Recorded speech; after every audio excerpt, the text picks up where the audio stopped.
Jolly good. Good evening, everybody. Welcome to this Cabinet meeting, 12th of July, 2022.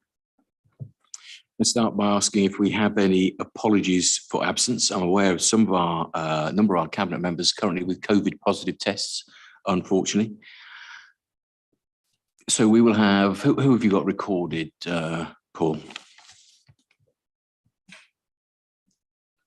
Chairman, I have apologies from councillors Lister and Larratt. Okay, I think that covers everybody. Is there any further apologies? No. Okay. Can I ask for any declarations of interest from members of the Cabinet for any item that's on this evening's agenda, please?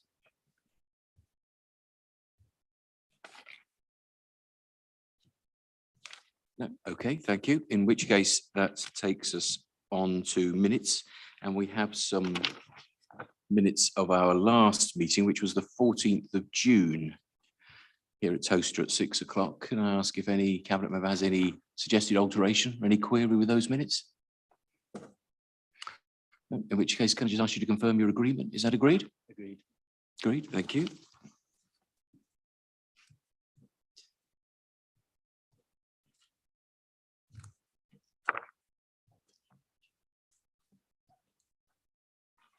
No specific chair's announcements for this evening, and we've got a heavy agenda. Not aware of any urgent business notified.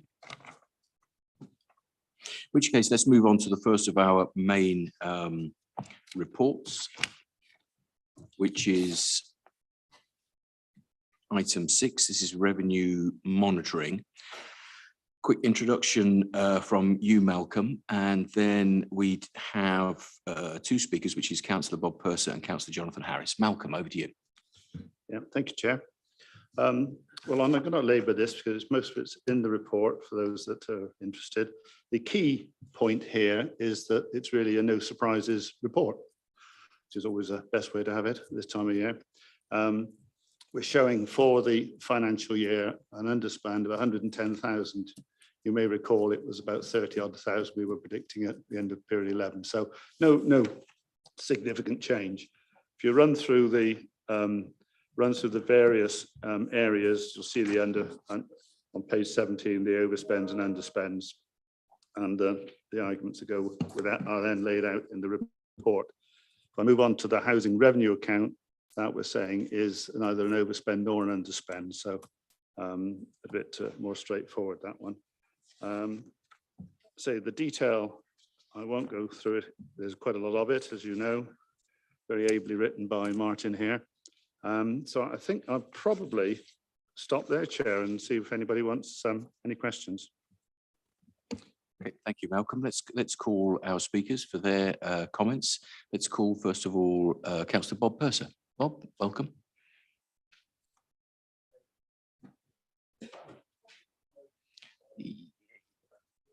Fair enough, yeah.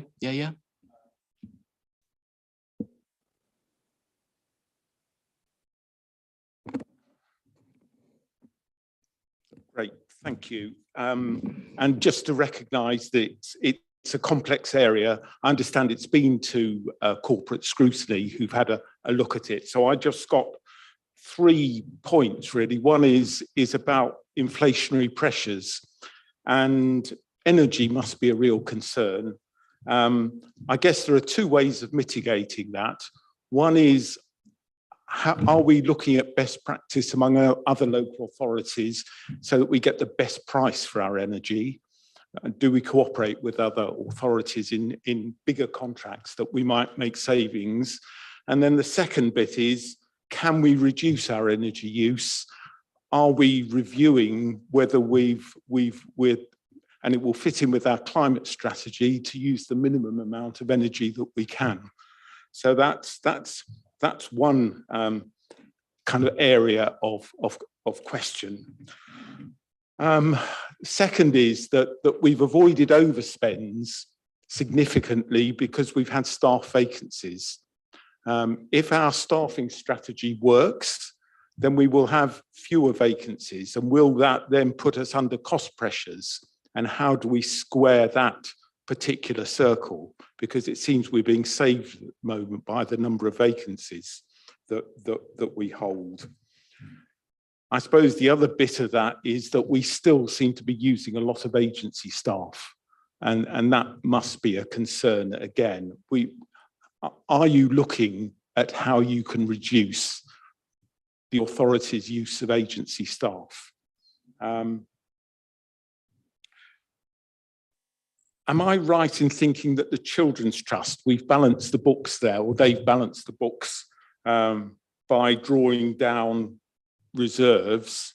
And how do we keep a grip on that area of spending, given that it's a joint authority and we have to work jointly? And does that mean that we actually don't have control of that?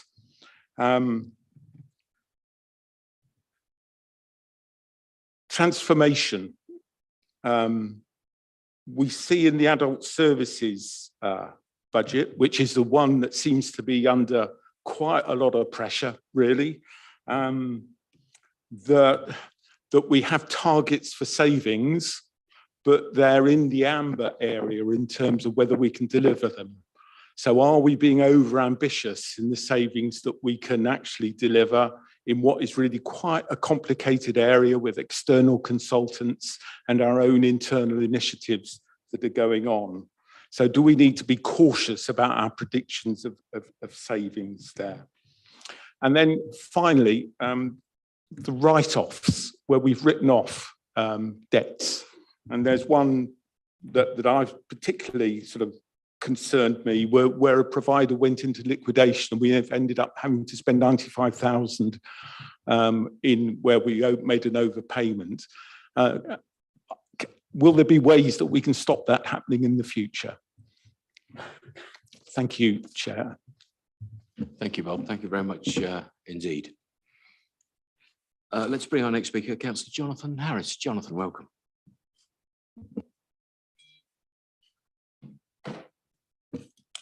Thank you, Chair. Good evening, councillors. Just a few points, if I may, and if it's okay with you, Councillor Longley, I'll make them all together if that makes life easier. My first question is in regards to the risk reserve of 40 million, just over 40 million. It's a general query in regards to what's our sense of accuracy of that figure. I gather they're figures that were carried over from previous councils. And it's quite a significant figure. It's in addition to our general reserve of 40 million. So I just wondered if you could give me an indication of how robust that figure is and what the likelihood is that that figure might reduce. That's my first point. Then in regards to pressures, that obviously we're not expecting any COVID funding from government at all this year. And what pressures do you think that's going to bring? Because we have had quite a large figure of money from government on COVID. So I just want to get a sense of how you think that's going to play out during the rest of the year. And one very quick query, in regards to place, there's two figures shown, one of an outturn figure of an underspend of 4.6 million, and then a COVID pressure of 3.6 million. And it'd be useful just to have a summarised figure of that. I haven't talked this through with Martin, so I think I'm clear on the two do offset. But just from a presentation point of view, it might be useful for future to see if there's a way of showing the two side by side. It might be just easier to read, because I think the effect therefore is a net underspend of 1 million, if I've got that correctly. So it's just a small point about presentation from a useful perspective. Pre-planning advice fees in regards to pre-planning advice were suspended. I believe they are still currently suspended. Do we have any understanding of the estimated loss of revenue for that particular issue? And then my final point is in regards, we've already heard mentioned the agency spend, and this is a particular issue that was raised independently.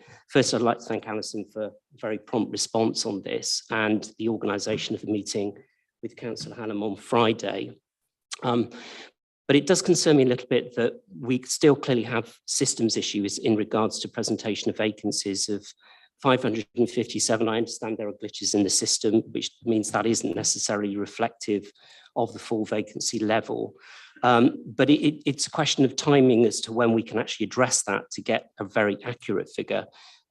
Staffing is obviously one of our highest costs, and it would make sense, I think, to be able to focus on that as quickly as we can. I know that there is work going on that in that area, but it's a question of timing, really. And again, just to indicate on the agency fees, if I've got the figures correctly from Alison, it's over at 700,000 for both opening months of this year. And what it's difficult to be able to understand is how does that compare if we had actually people employed in complement, in other words, in normal posts?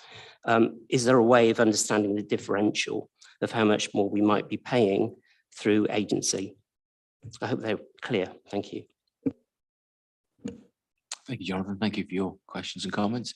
Malcolm, did you want to respond on any of those? Yeah, or no problem. perhaps Martin? I'll start with you, Bob. Where are you? Over there, right. Hello. Usually sat over there. Right.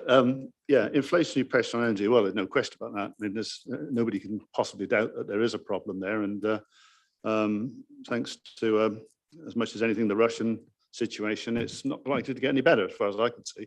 So that is a pressure. And I think really I'd take that as a good pointer that we should use best practice and we should renew our efforts. In fact, is in doing everything we can to minimise our energy, both from the point of view of buying it cheaper, but also reducing it if we can. One, that's a bit bizarre really, but one of the good point about energy prices going up is it makes the green agenda effectively more effective. So so I've seen that on a number of occasions. I mean, heat pumps now, for example, are now they're the same price over a lifespan as a gas boiler. So I think it'll actually shift us in the green agenda anyway. So but thanks for the points there. I'll come to staff vacancies and agency when I deal with Jonathan's point earlier. Children's Trust, yes, reserves were taken down, and it is an area. It's not of concern yet, but it's one that, if you look at my notes and reports I do to Jonathan, I would always say that children is the biggest single risk that we've got, and it's a difficult area at the best of times, we all know, but it is the biggest single risk we've got. And the reason for that is that, of course, we don't have control of that situation. So as it's trusts, and that's the definition. So that are we over ambitious with adult services?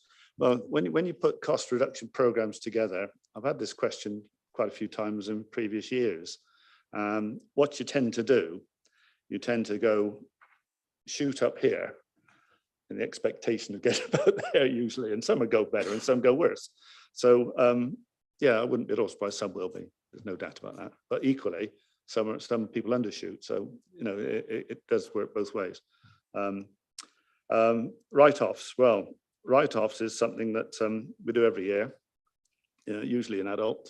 Okay, the biggest thing is where all sorts of reasons. I mean, you get some elderly person dies, and there are all sorts of reasons, and there will always be write-offs in adults, okay, in particular, but others as well. And when you get a mess up of this nature, which is unfortunate, of course, you try hard to do it again. You wouldn't have done it in the first place if you could have avoided it. So I take your point there. Yeah. Jonathan, your first point was on risk reserves. About 41 million is the number there, as you probably already know. And all of those items are they're all those items, they're itemized, and it's a very long list. And I wouldn't want to change that hugely. You always got to investigate it. Some will be overstated, some will be understated, and so on and so on. And I couldn't tell you which. It'd be a long exercise to go through, so I wouldn't want to mess with that, particularly not with the outlook we've got with this coming year. Inflation's around, we all know that, and Bob's talked about it, and you need to have cover. The 40 million, which is the general fund reserve, that in my opinion is as low as it wants to go. It doesn't need to be higher, but I wouldn't go any lower than that in the current circumstances that we have. Now, if we had a situation whereby inflation was zero, as we had a couple of years ago, then we'd have a different discussion. But given where we are, we don't know where we're going. We've got pressures from children, probably, pressure of energy, all sorts of pressures. We will need some reserves. The presentation, yeah, point made. Anything we can do to improve presentation, all for it. You know, the idea of this report here was, and as I might have spent a lot of time and effort, is to make it as clear as we possibly can. And so that, you know, any questions have already gone answered, hopefully. But any improvements we make, we should be doing so. Now, pre-planning advice being suspended, yes, it has. How much have we lost? I have no idea offhand, and I couldn't tell you the answer. We'll clearly find out, but I just don't know the number at the moment. Now, agency and staff, that's always an interesting one, because employing people is in the council. Clearly, there's what I call fringes, pensions and things like that. So it's never a like for like, and an agency they sort of can be on 1 month, off the next, and so on. Quite a different arrangement, and agency workers understand that, and you know, it's a clear understanding. Full-time employees, well, that's different altogether. They need security, and of course got pensions and many others. I think that number, Martin, correct me if I'm wrong, about 28%, 20% add-ons. So if you look at the number, 28% add-ons, that's probably as near as I can give you off the cuff, you know. And so hopefully that, as regard agency, ever since I've been in first NCC and now here now, we've been always trying to move from agency into full-time employment people. I mean, it's a constant battle, and we never seem, well, we haven't got there, but it's a constant battle. Does that answer anybody? Okay, anything you want to add to that, Martin? Through you, Chair, I think the only thing that I'd add is some of the pressures that are highlighted at the start in relation to inflation and COVID and things like that. This is the outset for 21-22, of course, and some of those will flow through into the 22-23 report, which we're monitoring against already, and that will come to the first quarter will come to the September cabinet meeting, so we get a clear idea of the kind of pressures we're facing this year. Yeah, just one point I didn't touch on that, Jonathan. That the figure we had for COVID last year was 17 million roughly. And we've still got, as you look, there's a chart in there. It's a bit left on that. COVID hasn't gone away, as we all know. It's much reduced, but it hasn't gone away. So where we go on that? Will the government come in? No, probably not. I think so. I think we're on our own, but you never know. So, it's another pressure. So, okay, thank you, Chair. Hopefully I've covered everything. Thank you, Malcolm. Thank you to our speakers for the questions. There's 3 people looking to come in. Mike, Matt, and then Simon. Was anybody just going to quickly follow up a point that was made there, or? Yeah, I was going to follow directly on, because I think, Malcolm, you actually downplayed your own part, because you've got us ahead of the game on vacancies. What hopefully people can understand is that on your instigation for the last 6 weeks, we've been doing an exercise with every single department. Every AD's had to come in and meet with the finance teams and meet with HR, and they've had to go through with a fine-tooth comb their numbers, where their vacancies are. We've also asked them about morale and used it as an opportunity to question them on where their team is at the moment. And we've obviously looked into agency there with them as well. And what that's enabled us to do is to go through that exercise and see if they need any focused help. One of the areas that came out as needing focused help was planning. We ran a big exercise with HR's help from planning, and I think we had over 100 applications, and that was using a whole variety of different means of advertising, LinkedIn, traditional methods, other social media methods as well.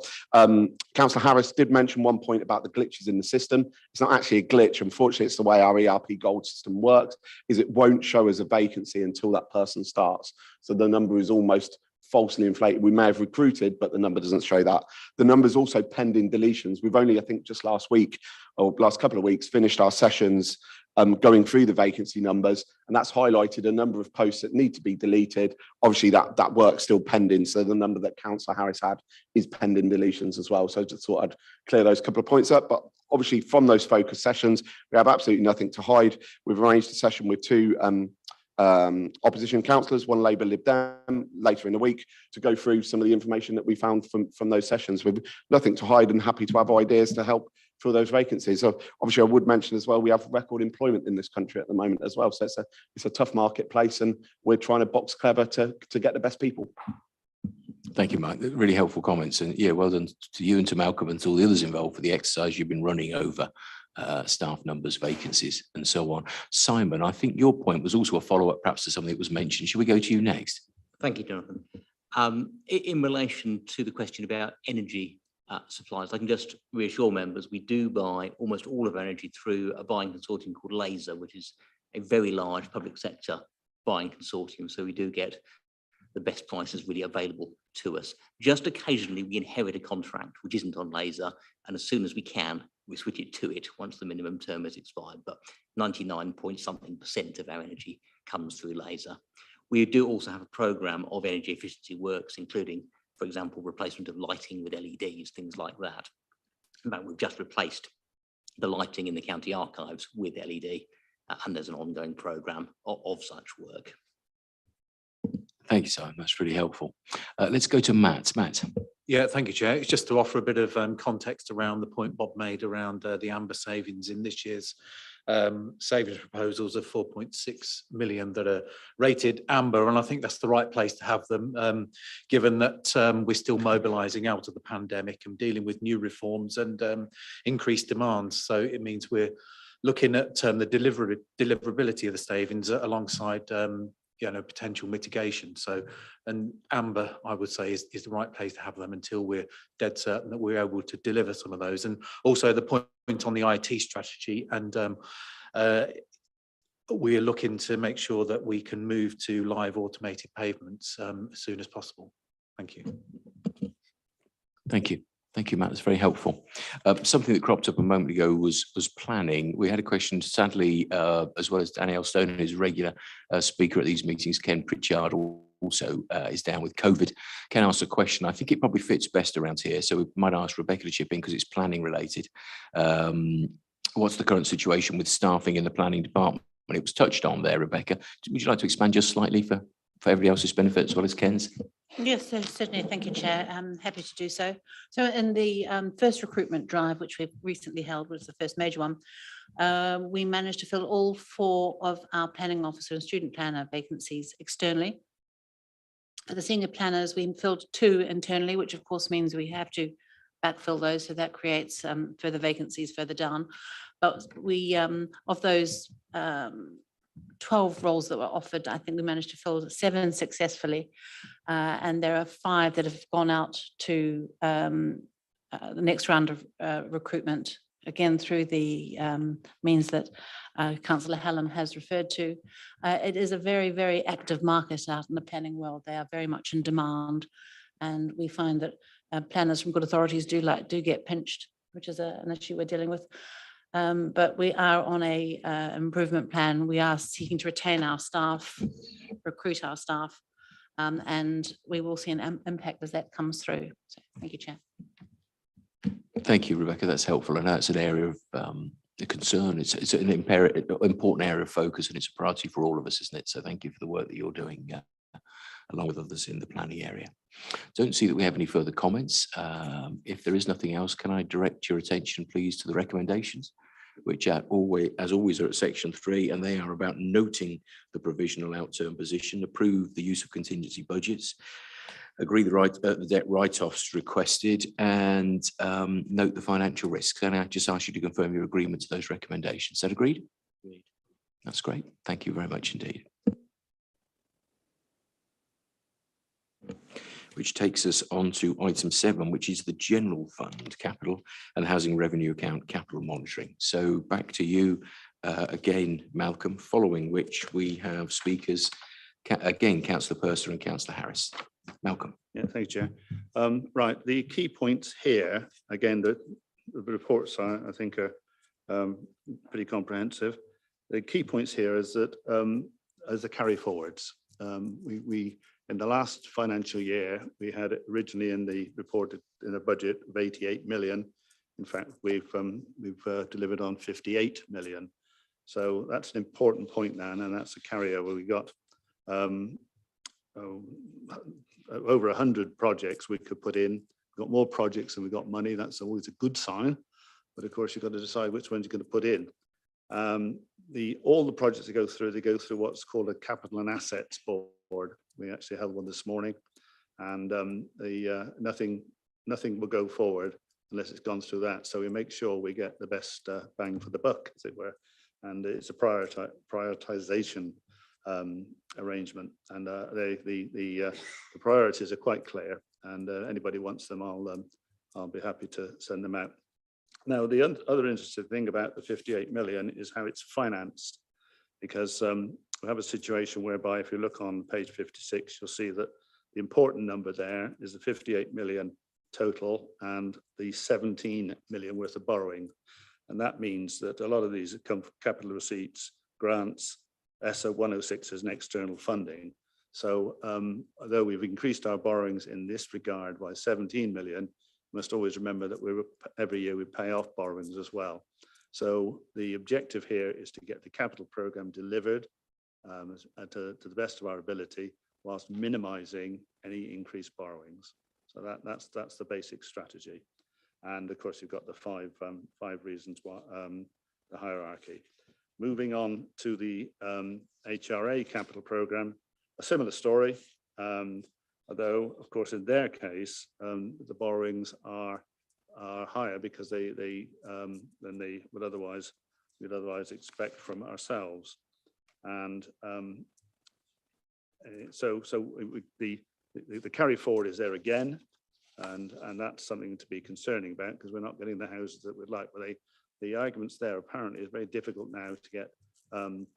Materials are going up and labour is a shortage. So I think we're going to have a bit of a struggle there. So this year is going to be quite a bit of sorting out within that area. But again, the carry forward, all the budgets, it's well within the budgets.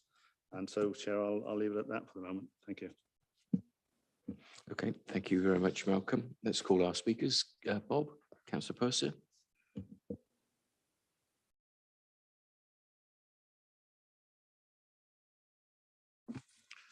Thank you, Chair. Again, I suppose I'm just about to repeat, my question is going to repeat what you've just said almost, because the concern about inflationary pressures, particularly in the building side of things, must be a concern from all the discussions I have with people, and how we dealing with that. And then as projects get delayed, then they are more subject to inflationary pressures, and we're into a real vicious cycle there. So is there any way that we can keep our projects on target, really, is the challenge for us all, I guess. There are clearly some legacy issues. That's one subject.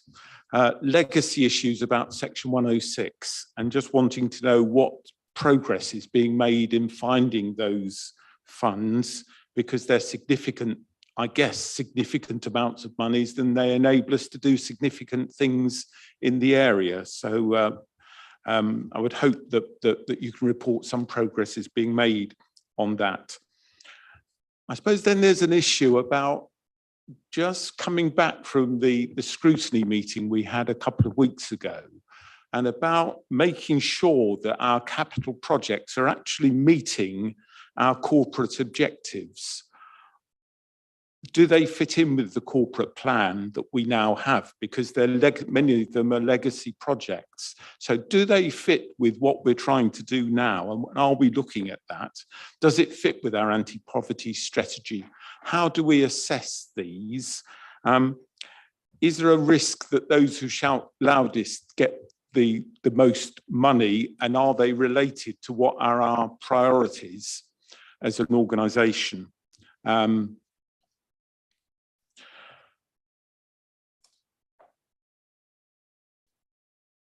We need in this area a new fit-for-purpose travellers site. Is that on the agenda anywhere? And how will it get onto the agenda? Those are my questions. Thank you, Chair. Thank you, Bob. Jonathan? Brilliant. Okay, thank you. We'll appreciate that. Thank you very much. So Jonathan thinks everything he wanted to say has been covered. So back to you, Malcolm. Oh, fine. Well, that's very good of you, Jonathan. Thank you. Okay. Inflationary concerns. Well, what can I say? There's nothing more that I can add to that. And how do we keep on target? Well, the brutal fact is that we have limited income, obviously, and if inflation carries on, then we all get poorer. And that's nothing I can do to alter that basic fact.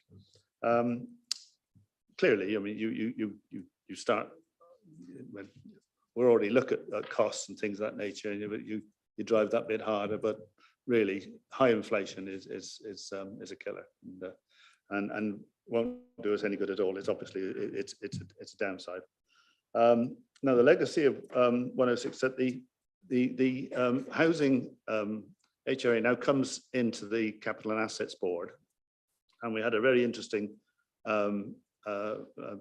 presentation from the head of planning this morning on 106s, and he went through and said where it stood and where and the details he's got, and his program for making sure that we don't lose out on it in any way. Now he's not there yet, but he clearly has got it between his teeth, and it's one of his number of work streams, and I got pretty much confidence we'll have that as the year goes on, much tighter. And but the other thing, the question I asked him actually was, I think question really you're coming to, you know, with 106s, is there any danger of us losing some of this money? And he said, not in his experience and not his judgment. He said, and I won't expand on that here, but we had quite a long chat about it, and I think we all went away pretty comfortable that you know, it's not going to run away. We'll get it. And so corporate plan, do they always now fit? As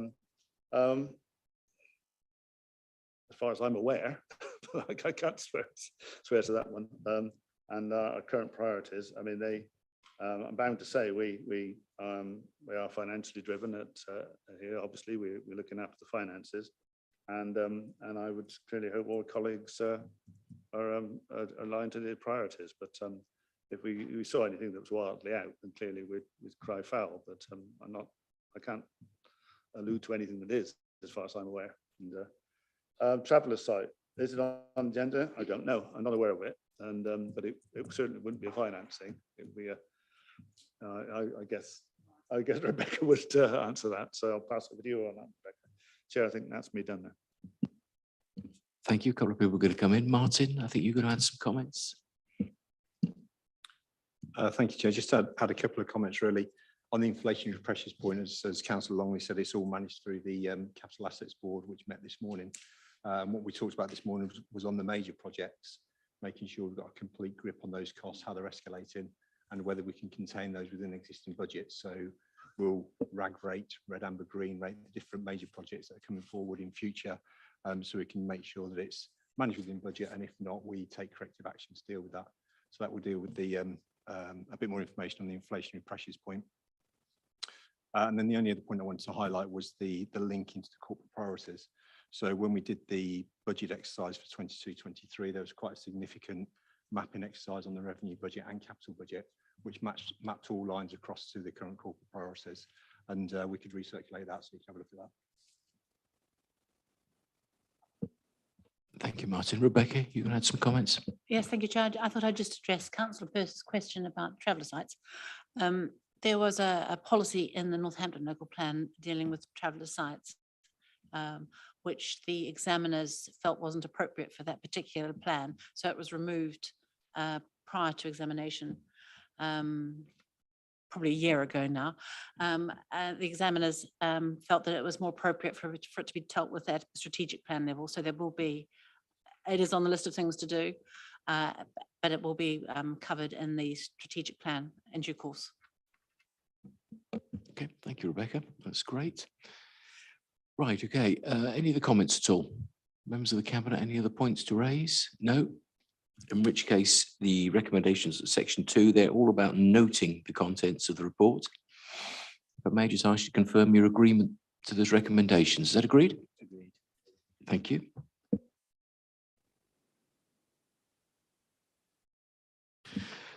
And then that takes us on to item 8, which is the proposal to establish a 50-place special educational needs and disability unit. This is with Fiona, following which we have one speaker, which is Councillor Bob Purser. So Fiona, over to you. Thank you, Chairman.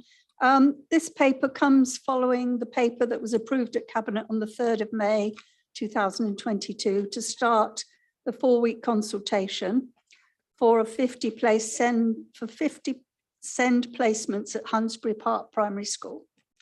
This consultation has now been concluded, and the details of this are at 7.5 in the report, which shows well as social media promotion, and several organisations, as you will note, were contacted directly to give their views. So this was given quite a lot of promotion in all of our social media channels, and also, as it says in the paper, those particular people that we felt were most concerned would we contacted them personally. So we did everything that we could to get this consultation out for people to bring forth their views. We had 50 responses. 45 were in agreement. There were some local issues about traffic and traffic calming, etc., but I feel those can be looked at nearer the time when the places are in place. This forms part, as you will know, of the need for special school places following the increasing demand for SEND placements. The 50 places that are proposed are a vital part of our SEND strategy to provide 250 places in mainstream schools over our WNC district and 250 places in a new special school. This will go towards ensuring that we are able to fulfill our statutory duty to provide school places for children with SEND within our West Northamptonshire district and avoid the disruption to the children and the cost to our system of sending them out of county for schooling. So it's a win-win situation all round, I believe, and it's something that I'm very passionate that we do. And I know that my colleagues in the Cabinet, well, I hope they will all agree with me. So I think that's probably. Good. Thank you. Thank you, Fiona. So our speaker is Bob. Welcome back, Bob. Yes, Chair, we continue to welcome this development. The one point I've got to make is just in terms of views from local residents and concerns about traffic issues, particularly because people will be coming across the area in cars and perhaps taxis, that we will need a traffic policy to deal with it so that we don't have cars sitting there with their engines running, putting stuff into the environment. So just to plead that is really thought about very carefully right from the beginning as this development takes place. Thank you. Thank you, Bob. Okay, any other further points or queries on this at all?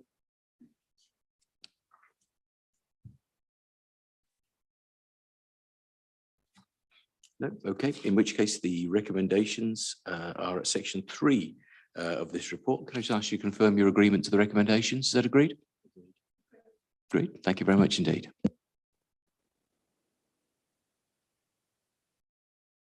Okay, that takes us on to item 9, Digital Technology and Innovation Strategy, which is with Mike. Quick introduction from Mike. We have one registered speaker, which is Councillor Al-Wahabi. After that, Mike, over to you. Thank you, Leader. Just one quick point. You'll see it throughout the report that this is mentioned that this is a digital first strategy, and terms like cloud first are mentioned and we talk about a lot. That does not mean it's a digital only strategy. So it's really important that as a council, we deal with absolutely everybody and how they want to be dealt with. And that will come across. So there's a big commitment to paper reduction in there. There's certainly not a commitment to paper to being completely paper free, because as an organisation, some people that we need to interact with will prefer to interact on paper.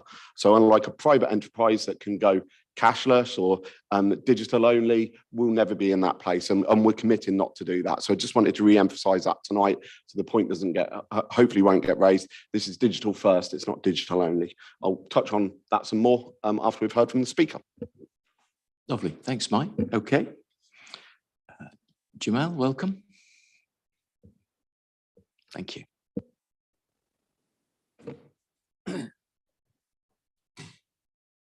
Thank you. Thank you. It's a digital technology and innovation strategy. What a big name, 2225. It's a very complex when we come to implement it. But overall, we welcome the moderation of our systems. In obtaining new equipment and software and hardware, that is great. So the question will come, how will existing data will be able to transfer to all of these applications? While transferring data, will the decision of deleting ancient data be taken? The other questions I've got, how long data should be kept? And the last one on that question, it will be, how do we clean data? Now, regarding the innovation of that, there will be questioning regarding server and backups. I would like to know about those kind of implementation. Will the system have mirroring of contingency use? Give you an example, if system failure occurs, backup will take few minutes, not hours or days if we use that method. Where will the server be, and is it secure? And the other questions will come up on that one. On the migration or integration, is the service going to be in-house or agency service? If agency, will we ensure good terms and conditions, as there are a lot of cowboys out there? And regarding Microsoft 365 contract, the standard Microsoft contract quotes as follows: enterprise agreement are renewed after 3 years, and any renewal follows the same process as the original agreement set up. We are committed to support you through the life cycle of the agreement and the renewal process. You will be contacted by your Trustmark account manager in advance of your renewal to help you explore your options. The question we'll have here, that we're going to have a 3 years contract that will cost us 1.4 million a year. Will Microsoft 365 charge us for the cloud licensing and supporting, or licensing only? Thank you. Thank you very much. Some reasonably technical questions there as well, Mike. What can you respond on? Yeah, I mean, data retention, one of my favourite subjects. And actually, all of the questions that you asked were more of an operational level rather than say a strategic level. Microsoft, on your last point, they're charging for license and basic support only. Obviously, this issue did come up with a renewal. The process was fully followed in terms of the renewal, but how we did the last bit differed slightly because we had to put it through an emergency process. So I'm going to go over on ground because that was already has already gone to scrutiny. So going through your points one by one, how long will the data be kept for? Well, there's actual different legislation dependent on what the data is and where it is. Some industries keep data for over 1,000 years. We're not going to be one of those, but there are certain data that we need to keep, and it differs for adult social care, might differ to say employee data, which is typically around the 7-year mark once they've left. How is it cleaned? It's cleaned to the latest standards. I can't, the name of the standard escapes me. Currently, I can share it with you if you're interested. It's not up to the, if you like, MOD, MO5 level of clearance, but it's up to a local government standard that meets all of the other standards. Mirroring's an option on backups, and I could bore you all night long on backup data and information, and we learned a lot from the fire that we had last year. So mirroring is a potential option that we're going to look at. The servers are based in the UK at the moment, but we are looking at potential cloud first options as well.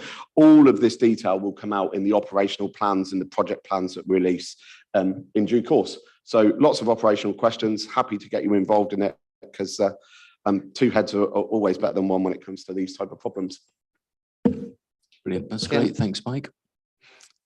Can I follow up what you just said about the server will be in the UK at the moment, but you have another options later on. Is it still going to be in the UK, the server, regardless of the decisions you'll be taking? It depends where we go with the cloud first strategy. So cloud servers are typically UK zoned. So I wouldn't like to see it go to the US personally or anywhere else. They're typically UK zoned. So it's highly likely that it would be UK. That would obviously be a consideration when we come to make those final operational decisions on what we go for. Brilliant. Thanks, Mike. Thank you, Jamal. That's great. Any other queries at all on this item, the digital strategy? No, I don't see any, in which case let me direct your attention to the recommendations. One simple point: recommended the Cabinet approves the digital strategy and the innovation strategy and supports its implementation across the Council. Just ask you to confirm your agreement. Is that agreed? Agreed. Thank you. Thank you very much indeed. We're back with Mike again for the next one, which is item 10, pay and grading proposal.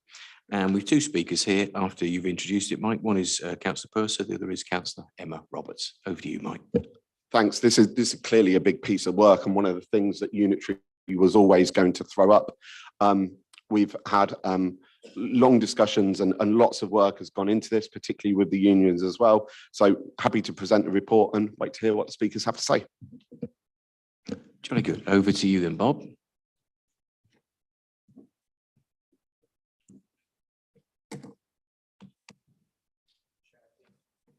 Thank you, Chair. Again, yes, to welcome the report here and just to recognise the amount of work that's gone into this, and I think that the staff team who've been involved in that, the unions and staff representatives, are to be, I think, congratulated on what looks to be a very sound piece of work as an amateur reading this document. I suppose the question is that there will be winners and losers, or perhaps winners and people who might be less happy with the results of this than other people, and really to ask that really good communication is in hand to ensure that everyone is on board and understands how it's been gone about, so that people do buy into this, because we want to retain all our staff. Our staff are our most valuable part of this organisation.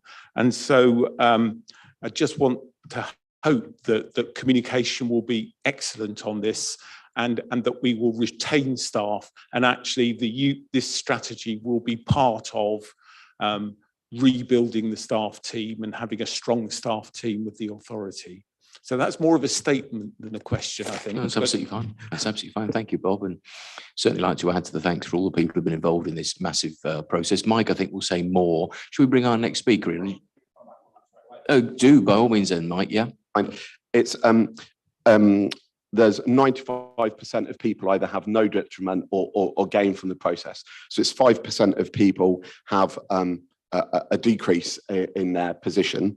What those 5% have is not only will they have the excellent engagement from ourselves, but there's a 2 years full pay protection. So we've got 2 years to work with those people to hopefully promote them in the system if they're ready, and see what we can do. So I think we're in the best possible position that we could get to within the pay envelope for that small, not only to minimize the number of people that are losing, but also to give them the maximum possible protection from the maximum time that we could afford in order to transition them, hopefully within the organisation, to a better position.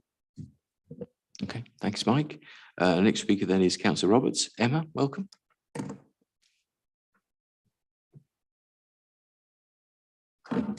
Thank you, Chair.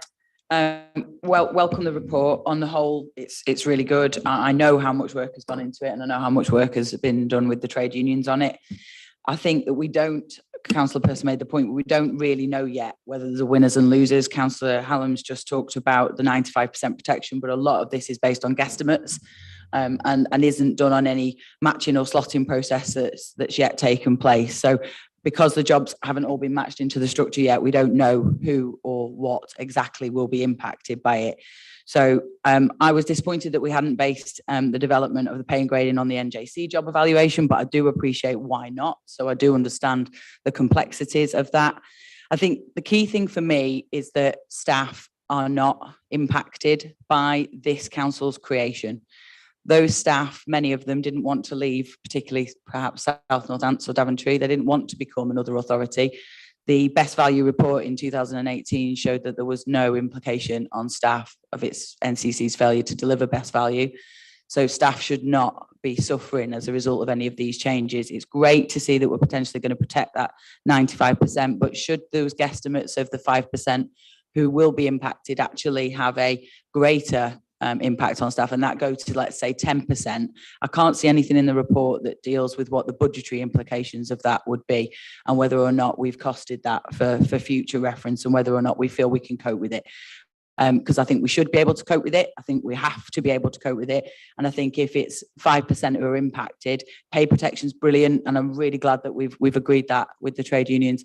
But if staff are then impacted after the 2-year pay protection period, given the current cost of living, if we're taking their pay down further, then the chances are that they're going to leave or they're going to be pushed into a poverty situation because of the state of inflation and our current economy position. So I'd have loved to have seen this report have a poverty impact line in it. We've talked about that before. We did get some agreement that the poverty impact line was going to become the same as the climate impact or equality impact or financial impact, etc. It's not there. This would have been a report for me that would have been a really good one to see that line in to show that we have appreciated what impact that may have.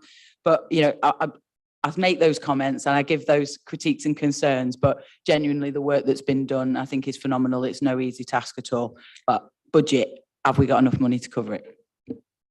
Thank you, Emma. I think we'd all agree the importance of getting this right and how hard we've tried to work to make sure people are feeling comfortable and energised about being part of West Northants. So we're all hopefully pointing in the same direction. I know Mike will want to make a few more comments back on some of the things that you've raised, Mike. Yeah, sure. The 95% is based on an extensive informal mapping exercise. So it's as close as we can get without doing the formal mapping. So is the budget for it? Absolutely there is, because the gentleman over there would not have dreamt of even agreeing to this if we hadn't costed this out properly. We had a cost envelope to work to, and we worked to the maximum that we could work to within that cost envelope. There were other options on the table that would have impacted us less on cost that we've not gone for precisely those reasons of protecting staff. So I think the 2 years pay protection is an absolutely phenomenal thing.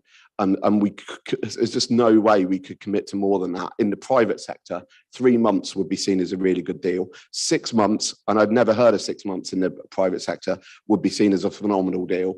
And we're showing 2 years. So I think that sends a clear intent to our staff. We're doing the maximum we can. And we've got 2 years to work with them. If they are in that small minority of people that are affected, to work with them and progress them through. The communication so far, I think even the unions have acknowledged it's good communication, and we'll continue in that vein as we work through the process. You, Chair, if I may, very, very quickly, because I think I finished before my time had run out. I absolutely agree that the work that's been done has been crucial and the engagement with trade unions has been excellent, Councillor Hallam. But the pay protection of 2 years is standard. It's standard across the board.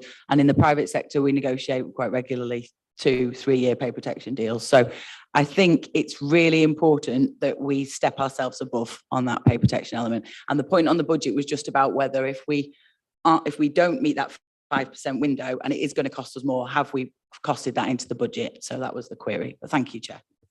Okay, thank you. Thank you very much. Do we have any other queries? Oh, Anna, you want to make a comment? Thank you, Chair.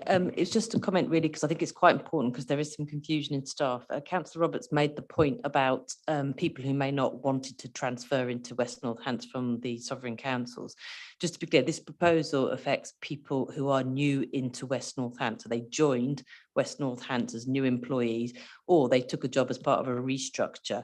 So people who transferred from the previous council still have to be protected conditions. So it wouldn't impact those people. There's no proposal at the moment to do that. So I just want to be clear because I know staff aren't always clear on the difference. Thanks. Thank you. That's helpful to clarify. Thank you very much. At which point I'll direct your attention back to the recommendations of this report. Just ask you to confirm your agreement to those recommendations. Is that agreed? Fantastic. Thank you. That takes us on to item 11, which is the West Coast partnership. This is advisory, really. It's important that we feel it's important to have a seat at this table, and we feel it's important to emphasise to the West Coast Partnership that the council is fully engaged. With apologies from Councillor Phil Larrett, who still has a COVID positive, I'm just going to highlight a few key points on this. One is that the report seeks to secure Cabinet's agreement to represent the council's aspiration for improved rail service in the discussions with the West Coast Partnership, and we're bringing it here to ensure that it's seen as having our full support. Diversion of the long-distance city-to-city traffic onto HS2 represents the opportunity to use that capacity that will become available to enhance the services that serve West Northamptonshire. So we're keen to do that through this dialogue of the West Coast Partnership. Currently, the rail services for our local area take second place to the long distance train, which means that our local services are less frequent and have longer journey times than we would like. Improved rail services would help the council meet its growth aspirations and also play towards our sustainability agenda. For example, rail services can promote economic development by improving access to jobs and also align with the aims to develop Northampton and West Northants as tourist destination. There is an opportunity now to influence emerging proposals in favour of West Northants. There's a task of the West Coast Partnership to advise the Department for Transport as to future service patterns. This work has already begun.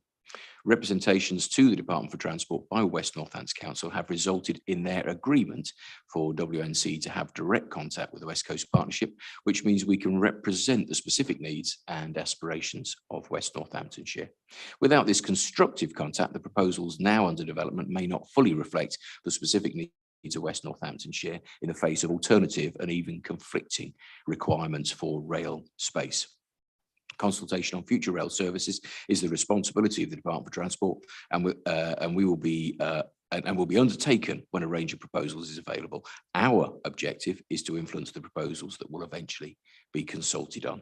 There's no cost to us directly for this involvement in the West Coast Partnership, and unless at some future time we believe we need to evidence a business case by perhaps commissioning some consultancy, but for the time being, there is no cost involved. What it does do, it gives us a seat at the table.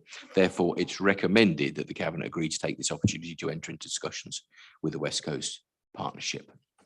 We have three speakers, Councillor William Barter, Councillor Keith Holland-Delamere, and then Councillor Jonathan Harris. I'd like to particularly welcome Councillor Barter, who in fact was pretty much the author of this report in putting it together, and we benefit from his excellent knowledge, but I think he's got some further points to add.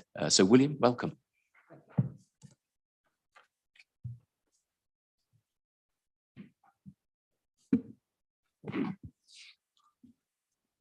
Just if I may, to add a little emphasis to what the chairman has just said. When we think of rail services, we do tend to think first and foremost of Northampton, which is quite understandable. But the point I'd like to make is that although stations like Milton Keynes and Rugby are the wrong side of a dotted line on the map, they do still serve our residents. Milton Keynes is of interest to South Northants. What happens at Rugby is of interest to Daventry. As the chairman said, this is free of cost to us. It's also free of risk. Everybody else is doing the work. What we need to do is influence it. We can influence it now, or we can moan about it later. And I'd suggest that the latter course of action has an opportunity cost. Is all this pie in the sky? Is someone really going to plan rail services that are better for us than they are now? I think so. Department for Transport assumptions for economic modelling, as they are in inverted commas, do show an attempt to address some of the issues we raise, although I argue with them principally for lack of ambition. The December 22, the December timetable for this year reinstates an hourly intercity stop at Rugby. So I think that shows that Avanti are conscious of issues that might concern us and indicates their thinking. I'd expect a bit of an eye roll when I start talking about things that might happen in 2034, 12 years' time, but there are earlier opportunities if we push for them. They are more limited, they are more controversial, but they do exist. And 12 years' time, well, can you remember 12 years ago, 2010? I was made redundant. I can remember it very well indeed. It seems like yesterday.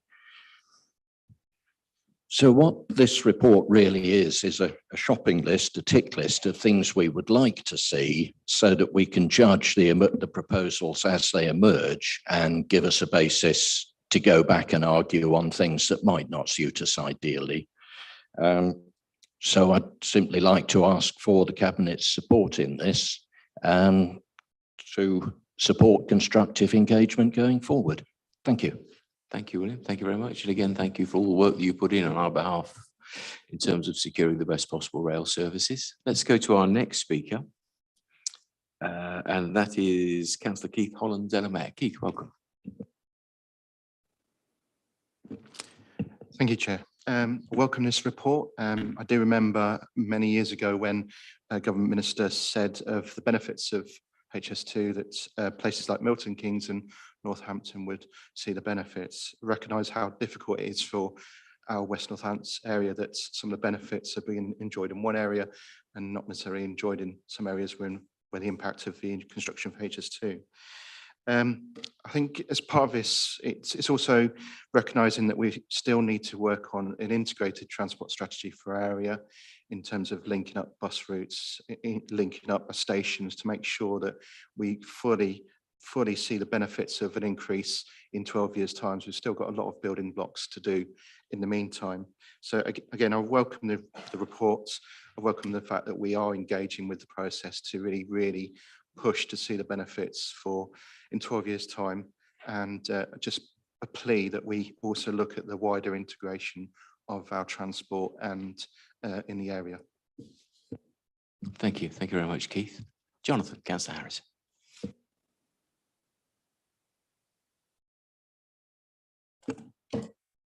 Thank you, Chair.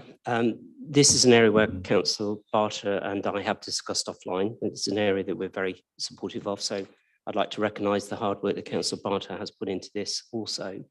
There's a couple of points really just to suggest that we strengthen in our discussions. One of those has already been mentioned, and that is the connectivity of rural transport in particular.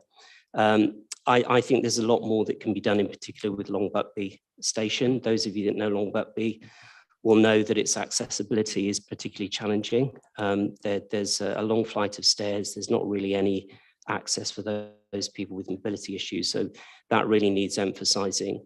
It's also, those of you that have stood on the platform in the winter months there, it's also pretty bracing. There's not a huge amount of cover or shelter there. So I think that's definitely something on my list that I would argue we need to do more of, and that's really to upgrade that station, because I think it can play a larger and key role. Linking to connectivity, we've already heard that mentioned. Clearly that's about bus routes, and I know we have lots of discussions that were taking place in terms of bus improvement, but we really do need to be thinking about this. I know it's a long way out, but we do need to be building, I think, that capacity and the ideology about how those bus routes can work better. And I would argue also that we can start thinking more about the park and ride situation and perhaps strengthen that, because that can allow easier flow of traffic and potentially help us with the net zero issue also. Thank you. Thank you. Thank you very much indeed. I think all those comments were incredibly valuable, Perhaps just to pick up one, which is that point that, you know, the pros and cons of HS2 have been debated so much, haven't they? From where we've picked up the story as the newly created West Northants Council. That ship has sailed, but our absolute job is to, first of all, mitigate the impact, which we're doing through things like our HS2 marshals, of course, aren't we, and Marshall.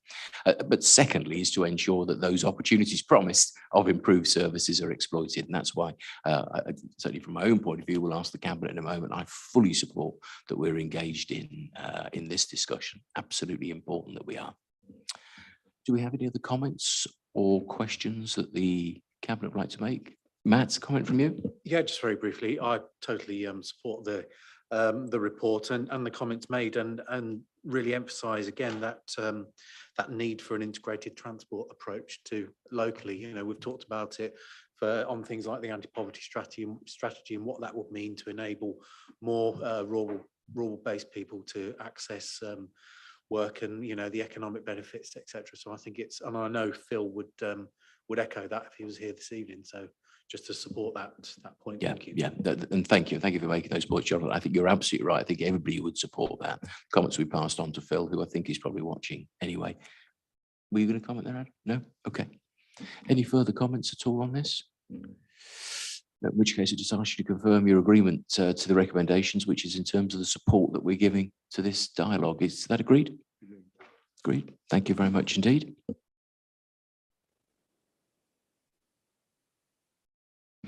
That takes us to item 12, which, David, is with you. We do have, yes, we have two speakers on this. Once you've introduced it, which is Councillor Bob Purser and then Councillor Keith Holland-Ellermere. David, over to you. Thank you, Chair. Bit of a beast of report, but it's a one night only, you'll be pleased to know.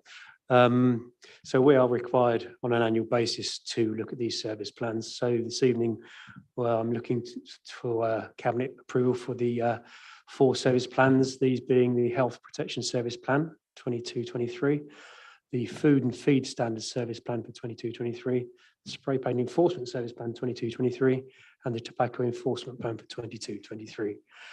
These plans outline how the resources within Regulatory Services team will be used to deal with the work streams over the coming year. The Food Standards Agency require local authorities to produce service plans to outline how they will discharge their legal duties in relation to food safety.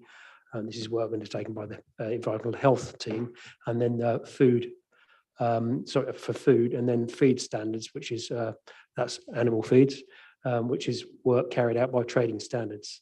Similarly, the health and safety executive require authorities to produce a plan showing how they will discharge their duties as a health and safety enforcing authority. And the council is responsible for enforcing food law in over 3,850 food businesses and health and safety law in over 8,600 premises. And the training standards team are also required to produce a plan on that to outline how they will deal with the enforcement of legal powers around the spray paints in respect to age-related and in respect to age-related tobacco controls. So that's sort of a summary. I could go into lots of detail, but I'm sure you've all read the report with a huge interest. Thank you, David. So let's go to our speakers. Councillor Purser first. Bob, over to you.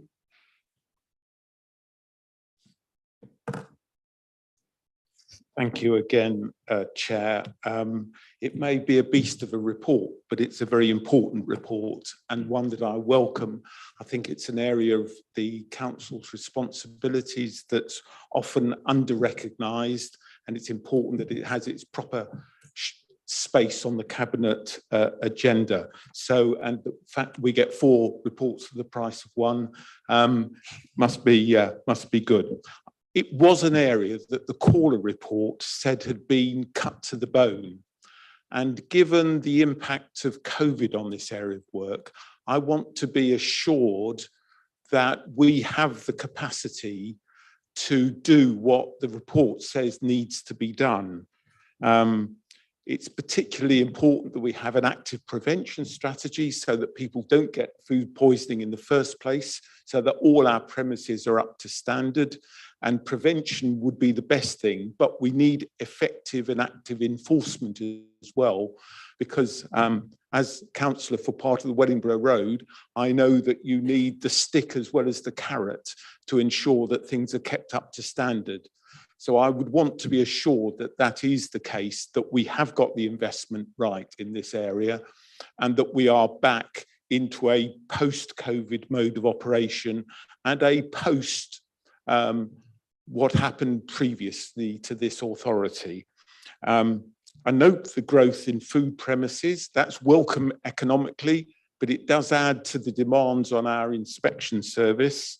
I'd want to ask, we do share some facilities with the North, and wonder whether we're happy with the way that works, whether disaggregation needs to go any further, or whether we're confident with what's going on at the moment. I note that resources are being diverted into export certification, which seems to be one of the successes of Brexit, that it's costing our authority to do this. I wonder whether we can reclaim any of that from government, possibly. I'm sure the Chair of Finance would be keen on that if possible. Health and safety inspections, again, important. Preventative work is important here. So I urge that sufficient capacity is given to prevention work. And then smoking prevention.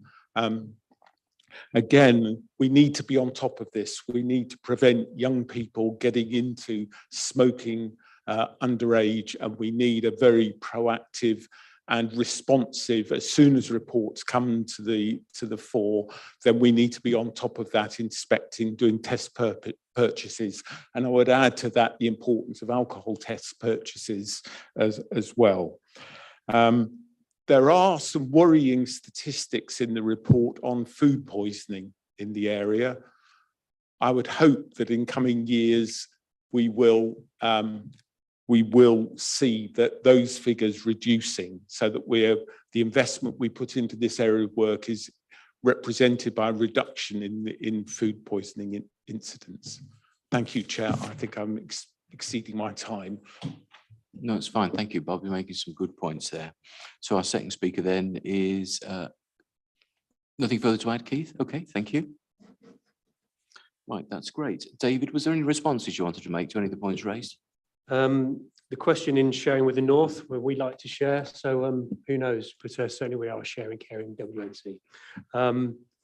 In question to the response around COVID and our recovery plans. So the Food Standards Agency has recognised a need for this, and there is a recovery roadmap which we're working to. So we will continue to improve there.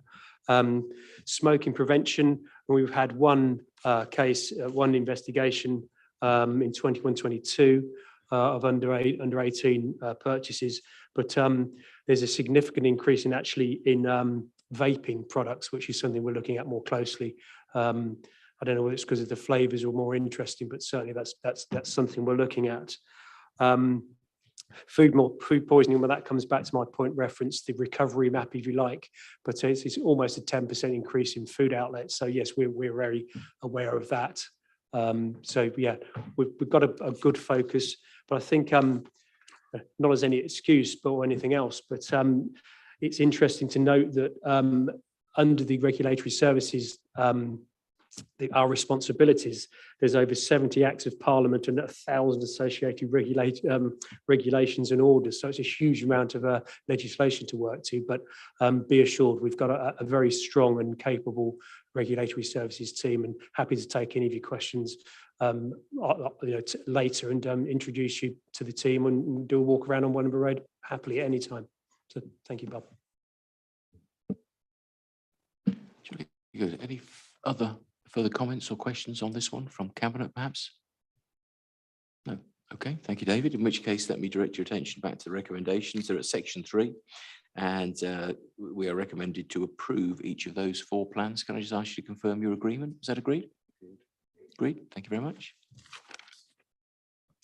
That takes us on to item 13. This is with Malcolm. This is improvements to the property access control system. After a short introduction from Malcolm, we have one speaker, which is Councillor Al-Wahabi. Malcolm, over to you. Thank you, Chair. I'm hoping that everybody has read the report, and it's one of Simon's reports, so it's very clear and very straightforward. Looking for £80,000, one of the for a system of entry. Would it mean that the impact that we would see would be you'd have one pass to go either Angel Square or the Guildhall, and item 5.2 gives the basic reason why we need to move on. If you look at item 6, there's actually the 5 choices that are available to us, and we're shooting for number 3, and I'm looking for the support this evening to go ahead and purchase this arrangement. Thank you, Chair. Thank you, Malcolm. So we welcome our speaker, Councillor Al-Wahabi. Jamal, over to you.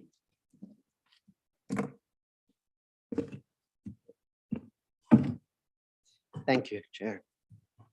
I hope it's okay to ask a variety of questions, including operational. It's disappointing to find that the access system at Angel One Square have become outdated so quickly. How are we going to ensure the new system has a longer life? The question there are security issues at all of our buildings. Do we use our own staff for security, or do we employ outside agencies? If we do, is there one agency providing for WNC, or local agency for each area, or agency from outside WNC? Thank you. Thank you, Jamal. Fine, yeah. Well, there are a number of items on Angel Square. I would talk about some technical items on there, but I won't do that tonight. I'm going to, in a moment, refer to Simon on the new system, because he'll know a lot more than I will. Regarding the security, do we employ inside or outside employees? I really don't know. We can soon find that out for you. Simon, would you like to comment on the detail of that? You know? Thank you, Chairman. In relation to the duration of these systems, you're right, it is frustrating that they become out of date. What we've sought to do, and it is referenced in the report, is move to an open source system. So we're not held ransom by any one provider. The standard is an open source standard, and therefore we can go to various different providers to replace parts of it. We can't guarantee it will not become out of date, but what we can do is minimize the cost and difficulty of upgrading in the future if we need to. In terms of security, we employ a security guarding company. We employ them through a framework. I forget which framework it is now, but that's how it's done. As it happened, both NCC and NBC pre-vesting day have the same contractor, and we've just moved over to the former NBC contract because it's convenient. That will expire, I think, in about 18 months, and then we'll renew. It's a single contract that covers any of our needs across West Northamptonshire. I think you'll find in practice the staff are local and not sort of brought in from the moon or somewhere, just by the nature of the work. But it is a national contractor. Thank you for that.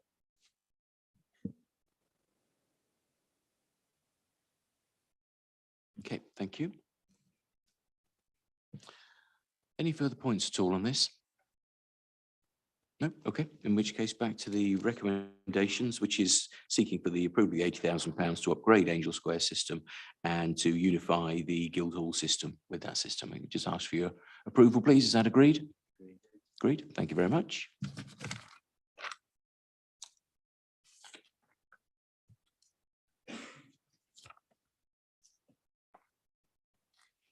Takes us on to item 14, just a couple of words of introduction, following which we have Councillors Purser, Harris and Roberts speaking on this item. In Councillor Larratt's absence, a couple of comments from me. Clearly, the UK has suffered long-term decline in nature. Probably way back since the Industrial Revolution, that process started. There's been various steps to try and address this over the years, but frankly, a great deal more is needed. Local nature recovery strategies, LNRSs, are designed to provide an England-wide approach to improving nature in our local area. Unfortunately, WNC has secured provision agreement to have a single LNRS for West Northants, rather than having a county-wide one, which was initially suggested What that means is we can run the process more easily and we can coordinate with local partners on various other plans and strategies. We will, of course, continue to work with Northants and other partners without doubt. But it also seems likely that this approach will be a good thing for funding, as so far each LNRS area seems to have received the same level of funding, irrespective of its size. So we think that might be positive. It's best for West Northants to own and drive the plan for its own area, whilst at the same time working with others. That's a few initial comments. We'll go over to our speakers next. First one being Councillor Purser. Bob, over to you.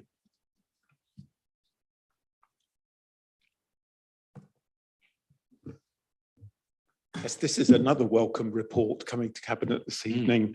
I have a couple of interests to declare. I'm a Wildlife Trust member and also a Northamptonshire Natural History Society member, and a particular interest in the geology of the county.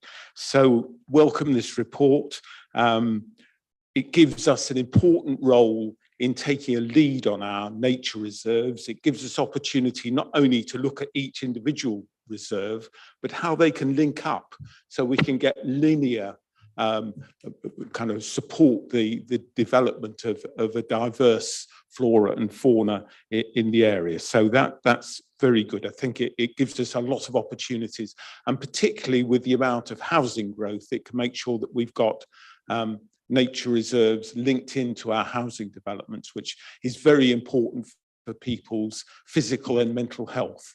And I suppose what I would want to make a plea is that the strategy includes interpretation of the nature reserves, so that people not only visit them, but come to understand them and understand the nature that is there, and that it links with our schools and our community groups, so they buy into these reserves. So it really becomes an asset for the local areas.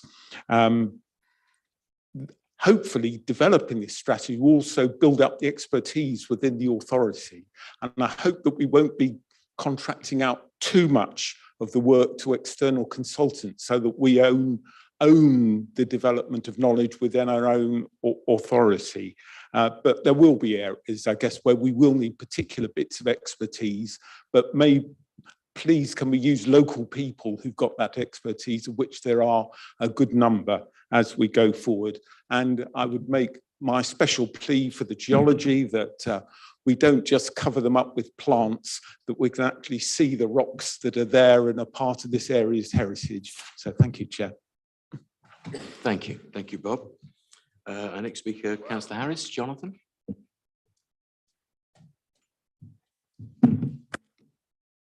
Thank you, Chair. I also welcome this report, and I think to have the designation as the responsible authority would be the right thing to do for West Northamptonshire.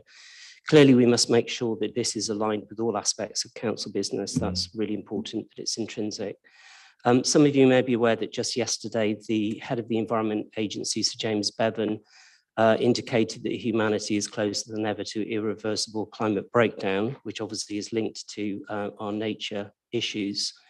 So I think we need to take heed of that. It would also be remiss of me not to mention the fact that Sir Patrick Vallance held a briefing in Parliament on Monday. Sadly, only 70 MPs and Lords attended on the issue of the climate emergency. And councillors, I will just say you're down to the final 8. I hope that when you come to cast your vote, you will be taking account of this issue. We are in the middle of a heat wave. They are getting more frequent. That impacts on nature also. So choose wisely would be my comment in terms of when you're casting your vote over the next month or so. I hope that we can also take this as an opportunity to build on the minimum 10% biodiversity that's going to be required in the new Environment Act, and actually as a local authority perhaps go beyond that, as indeed I believe Central Bedfordshire is in the process of doing and adding into their policy. And the final point is clearly I would hope that this is something that can feed into the sustainability oversight group and make sure that we do in fact align as best as we possibly can. Thank you. Thank you. Yeah, thank you for all those comments, but certainly we need to make sure that as part of the working groups we're creating, the sustainability group, that we have some oversight on this, don't we? Last speaker on this is Councillor Roberts. Emma.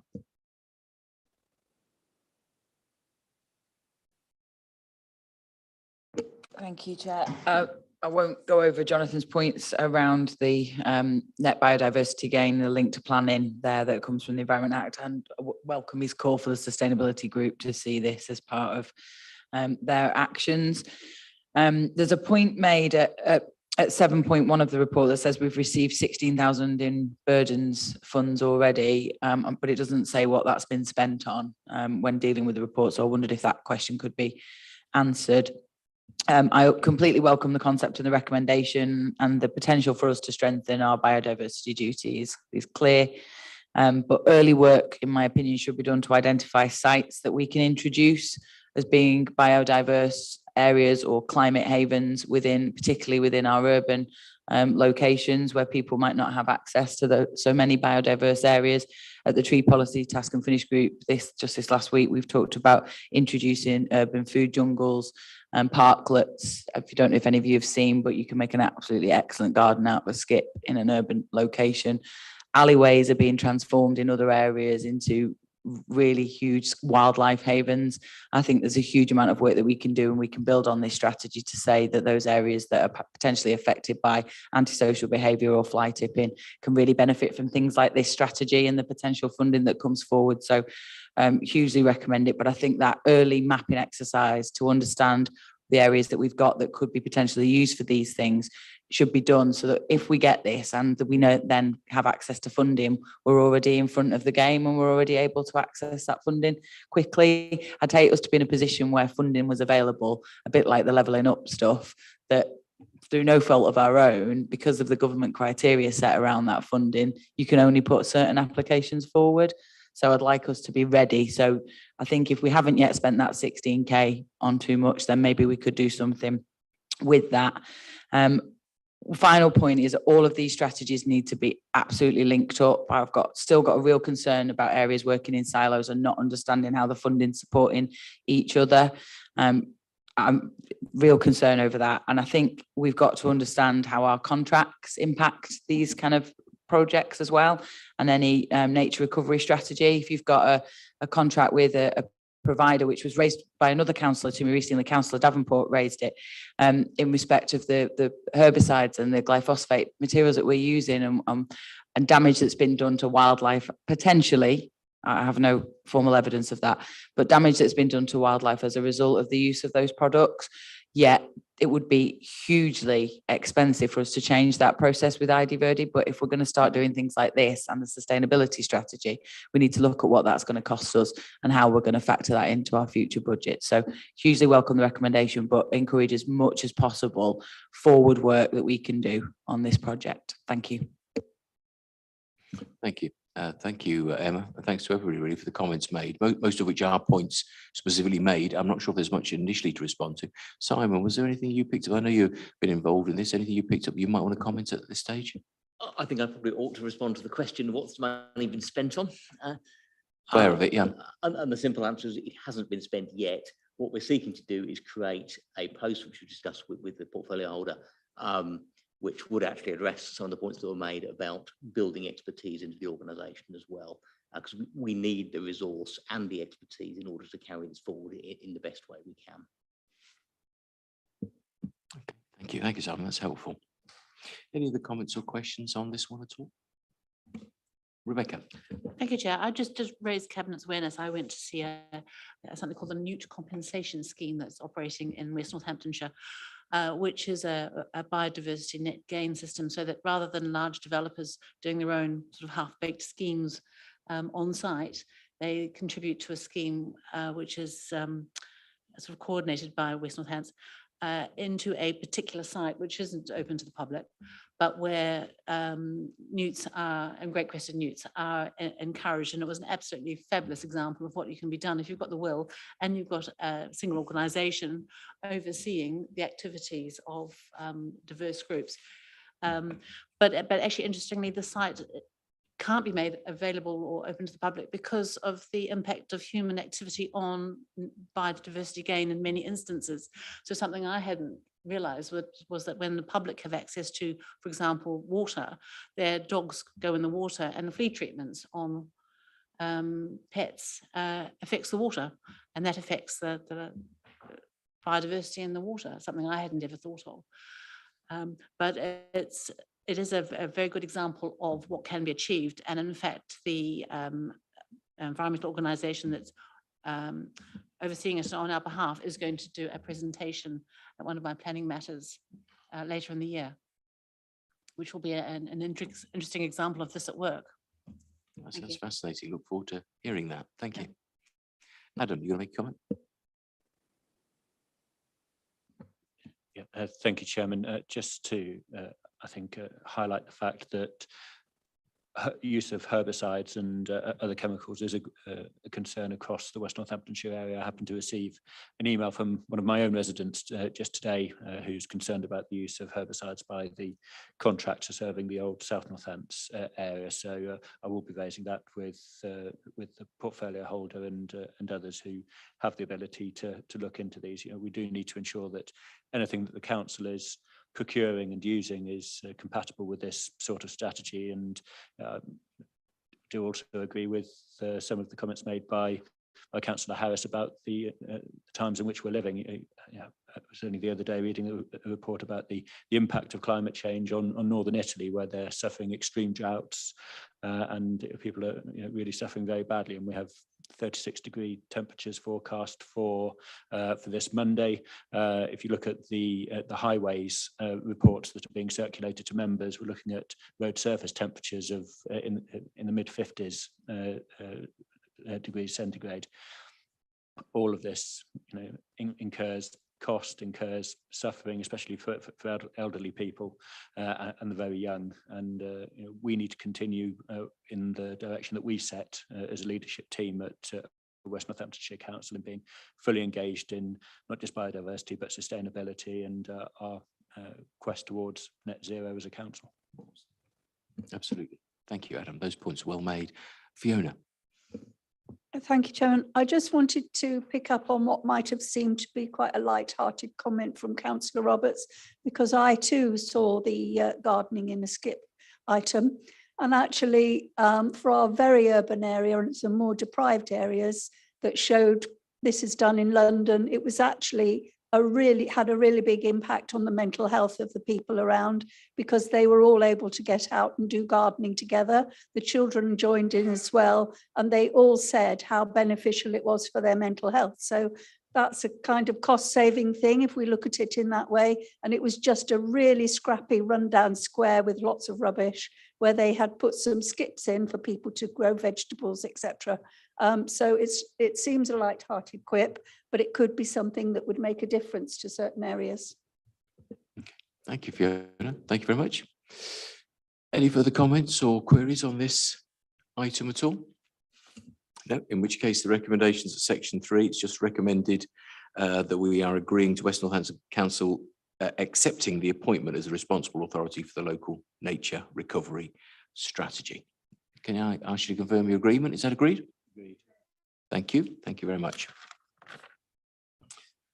That takes us on to item 15. That's with Malcolm. It's asset disposal. Malcolm, we have 2 speakers registered after your introduction. One is Councillor Holland de la Mera and then Councillor Harris. Malcolm, over to you. Yeah, thank you, Chair.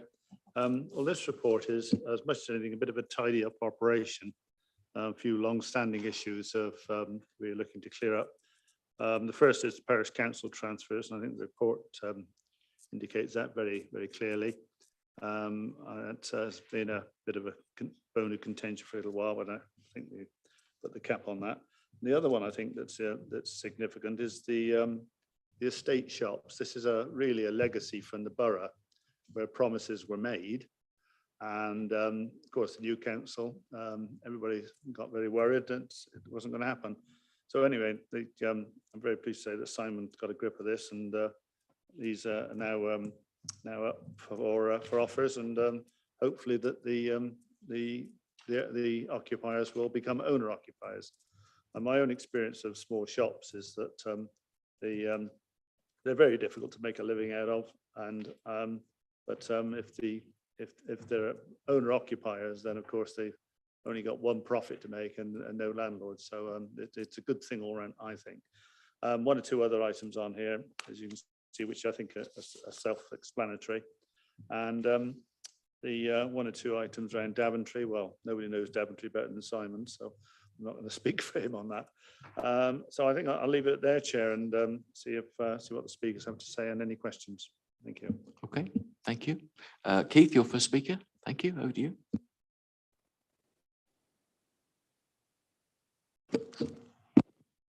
So for many of the communities in Northampton East, the estate shops are crucial facilities, conveniences for our communities. Many of the shop owners have been there for quite a long time. They've known different generations, and they're now from parents, grandparents down to grandchildren, and the support and the impact that they've had on the wider communities has been so important. I know a lot of the work they did during COVID in providing some elderly people with home deliveries as well. There's just some key concerns about the affordability for the shop owners, the Red Book evaluations. Many have invested in their own money into these properties. Some of the state of the shop repairs is not good. Drain pipes, one that are falling off, roof repairs. There's a number of them that really need upgrades and have been neglected for a number of years. One of the key concerns for me is what happens if the shop owner isn't able to actually afford the premises. Will they be sold onto open market, and what will happen to those tenants going down the lines? Of course, some of them are actually up for renewal soon in terms of the leases, and they're concerned, of course, about inflation on the covenant prices and the lease prices. I'm from Rectory Farm, and we've had past experience of restrictive covenants on properties. We had one on a property, and that wasn't really enforced, and then we lost a facility on the community. So there's a key concern about, yes, we're putting a covenant on those buildings, but will the council have the strength and the determination to enforce those covenants down the line if the asset transfers into a different usage down the line? Thank you, Keith. Next speaker is Jonathan Harris.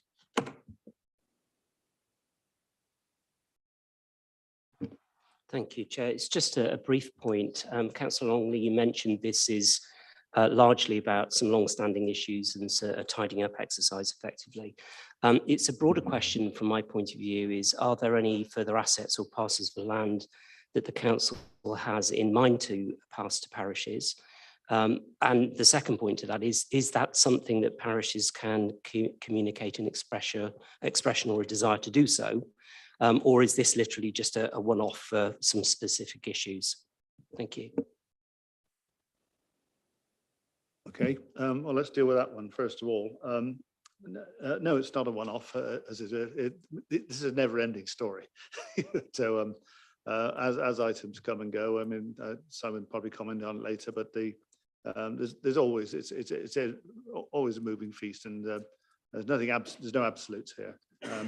As far as the can parishes express interest, yeah, please do. You know, it's I mean, I've seen a number of occasions where these small pieces of land. There was one in Crick a few years ago, where it was next to a house, and the house owner wanted to buy it for a modest amount. It was costing us money to maintain it. The whole thing was a good deal all round. It was a good use, and there's lots of little scraps of land. And Simon and I had a conversation. One of the very first conversations we had, probably a year ago now, Simon, was to just tidy up these little bits and bobs where we can, because they're a nuisance to us, really. You always have to be a little bit careful. There's another one in Crick where you've got to be careful what actually is in the ground, of course. You know, so it's not straightforward, but complete open mind is the answer to that. And so hopefully that's answered your question there. I go on the Keith's question of if not sold, what happens? We haven't really thought about that, Keith. I don't think there's no plans. Put it like that. There's no dastardly plans. The idea was it was Phil Larratt that first kicked it off, and Jonathan pushed it as well. Was say, look, we've made a promise to these people to make it available for them to buy. So that's what we've done. Now, if they don't buy it, we haven't thought beyond that. At least I haven't. It's a silent matter, but I haven't. And as a consequence, I wouldn't want to change anything in that case, personally. But we'll see what happens. But I would hope they would buy it, because I think an owner occupier is far more likely to do well, and in the long run. Okay, you've got to buy the place. It's a bit like buying a first home, isn't it? That sort of thing. It's hard, but once you're there, it gets progressively better down the line.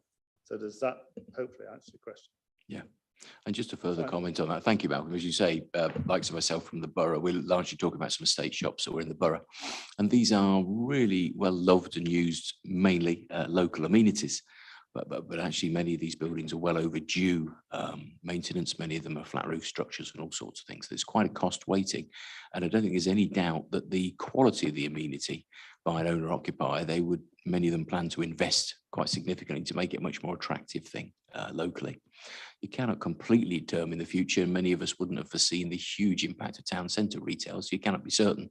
But covenants do have a certain value, although, as you say, the Barn Owl pub was not considered by any operator to be viable as a pub, and in becoming a co-op, but it was the pursuit of that covenant that built or massively refurbished the community centre, didn't it? So there was that community benefit. So you can never be absolutely certain.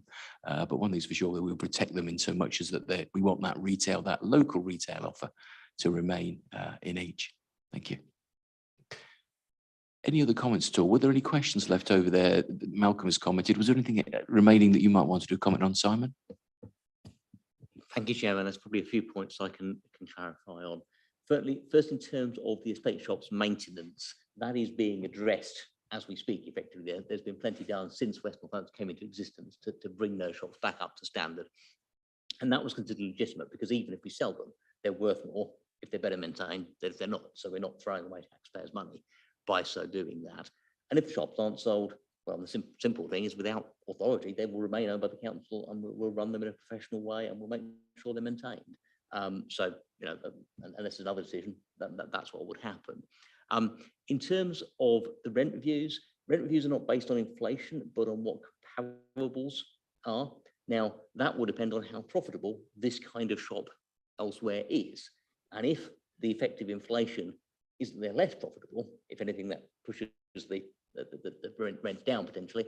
Alternatively, if more people are using them, they're very popular, very profitable, then it will tend to push the rents up, but then that's affordable. So it should work its way through the economic logic.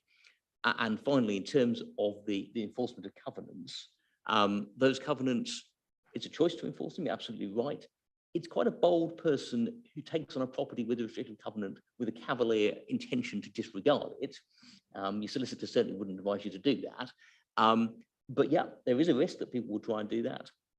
But the existence of the covenant at least gives the council the opportunity to intervene if it's willing to do so. Obviously, we can't bind future members as to what they might decide to do, but it gives you the tool if you wish to use it. Subject to, and this is outlined in the report, the legal limitations on that device, because the courts are relatively willing to exercise their powers to discharge a covenant of that nature if it's clearly no longer serving a practical purpose. But then, in a sense, why wouldn't they? So yes, they have a use, but they're not a sort of iron cast solution. Hopefully that's helpful. Thank you. Thank you, Simon. That's very helpful.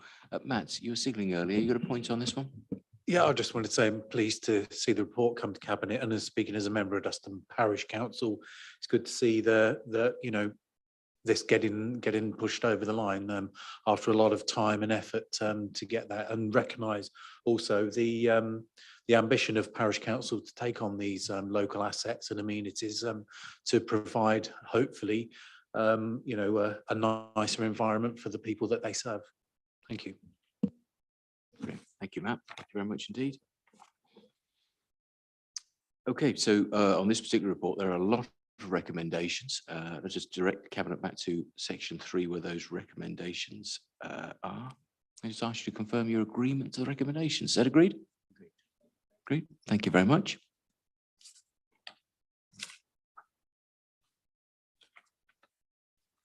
Now that takes us on to our last item this evening, which is the UK Shared Prosperity Fund. And in the absence of Councillor Dan Lister, who again is a positive COVID test, I'm just going to say a few words about this. And then we've got 3 speakers. We've got Councillor Purser, Councillor Harris, and then Councillor Roberts. So you'll see in the summary of the report that the UK Shared Prosperity Fund, it's a part of the sort of levelling up agenda. Fundamentally, what it does for many of us who remember the European funding is it seeks to fill part of that gap. We've been allocated locally £5 million or so. That's a 3-year period. It's up to March 2025. Reasonably flexible fund that can be used both for revenue and capital. We've got 3 investment priorities, which are communities in place, supporting local business, people and skills.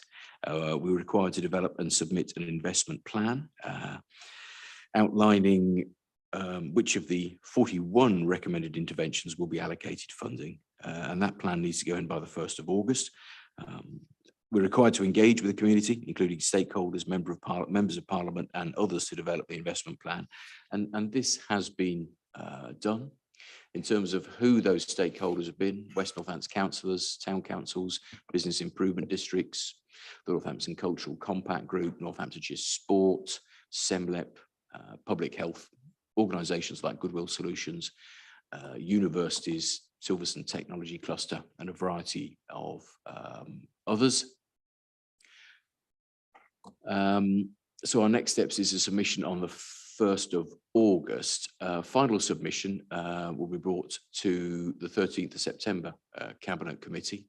We understand that even once it's submitted, the priorities are variable. We can change them, shift things around and so on. So this is not absolutely cast in stone from the time that it's submitted. There's a few initial words. Shall we bring our speakers in next, if we may? Councillor Purser, Bob, over to you.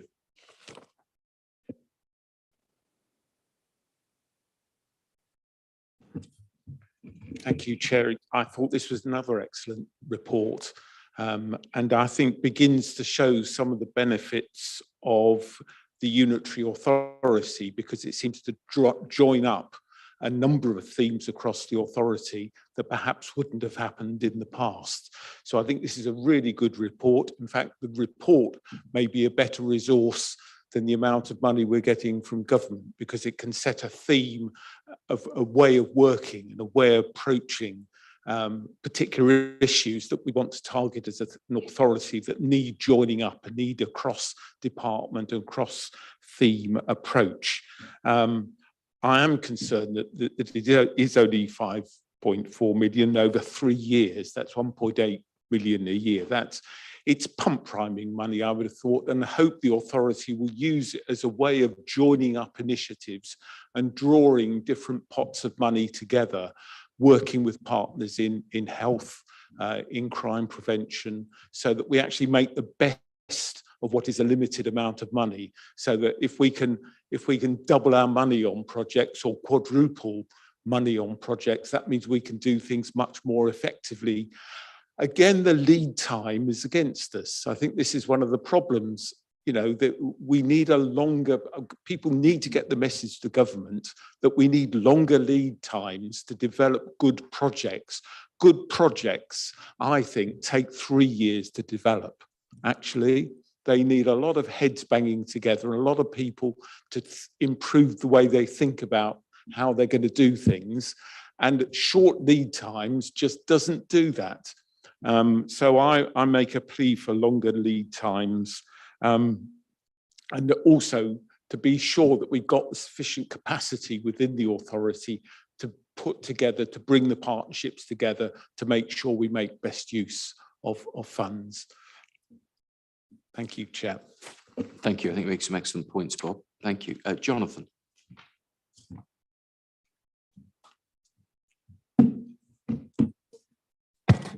Thank you, Chair. I won't do too much repeating. Just echo that point, it isn't a huge amount of money, but it is what it is, I guess, from that perspective. A couple of observations, if I may, on the report itself. On page 237, the very first section, it talks about local policy, and it talks about the local plan to 2050. I believe we've changed that timeline to 2041 now. So again, it's out of kilter slightly now, I believe, with the focus of how that local plan will run. So it's a question of should that be amended accordingly. And it also talks about the Oxford-Cambridge Arc, which again, I believe is sort of disappearing into the ether. So it's a question of whether those points should be amended to reflect perhaps reality of where we are now. Big conversation is referred to. It's very interesting to see that creation of greenways and cycleways were the highest rated and the highest commented on. And good to see that Daventry now has a local cycling and walking infrastructure plan being developed. And I just want to make sure we make a plea that we do the same, obviously, for Northampton and for South Northants, and make sure that we include rural areas in that, because I think there is a role for village hubs in this particular focus. And obviously, I'm speaking from a Brixworth point of view. It is a fairly large community hub, and I think if we had better access for walking and cycleways, it would serve the village and the local village as well. Also really worth noting, leapt out to me on page 253 and 254. It talks about Northamptonshire ranking very poorly in terms of air quality. This is an issue that has been raised before, and I think, again, collectively through all of the different directorates of the council itself, we really must get to grips with tackling that issue. And there's a sort of a jar for me in that obviously we do have a high dependence on warehouse and logistics in this area, which naturally currently with carbon fuel doesn't naturally sit well with doing anything to mitigate the air quality issues that we may well have. Hopefully that might change as we move to different types of fuel for the future. But I think it's really, again, just to say, can we make sure it makes reference to maybe moving away from a reliance on that sole industry? And I think that's an important thing that we pick up in the local plan designation also. Thank you. Thank you. Thank you very much. I might make a couple of comments on that, but let's bring on our speaker in first of all, which is Councillor Roberts.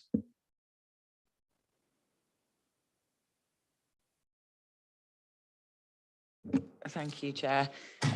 Obviously, the funding we're talking about here is to replace the EU structural funds. And the report says a particular figure around SEMLEP, but some research into SEMLEP shows they reported £117 million worth of funding from that fund for these projects. So it goes really no way to make up for that loss of funding at all. But I appreciate that's not this cabinet's fault. My understanding is, if I'm correct from officers, is that we will get this funding in 3 tranches, and we can't spend any of the funding on people and skills yet because the European funding continues into the people and skills process. I'm not clear whether that's correct from the report. If it does, I'm not sure how we're prioritising those items, and I wonder whether there needs to be some thought on that for finalising the investment plan. The investment plan doesn't tell us, and nor does the report tell me, but I think I'm correct in that we can submit this and we're definitely going to get this money. How good this submission is doesn't have an impact on whether we get it or not. So I'm not really clear on what the criteria is or why the government are forcing you to put together a report that tries to meet 41 different principles in a very short period of time. But I am concerned that we're only doing it now because I think we were open to submissions between the 30th of June and the 1st of August. And it may well simply be that officers just have not had scope and time to deal with it. But again, we're put under pressure, and how are we as an authority going to manage that pressure from the councils? At 6.21 of the report, we look at E7 being one of the interventions, and that talks about support for active travel enhancements in the local area. But I can't see E7 active travel actually mentioned in the report around communities and place. So we say it's one of our priority interventions, but I can't see it in the actual report. So we need to make sure that's changed. Councillor Larratt's not here, so he can't answer my question, but I would appreciate if you could get me a written answer to the question around active travel, because I have raised it before and he said that the Billing Road corridor, that silly project, I think he said, is off the table. But all of the officer data around what we've spent our active travel money on so far suggests that we're reporting to the Department for Transport that we are carrying on with that project.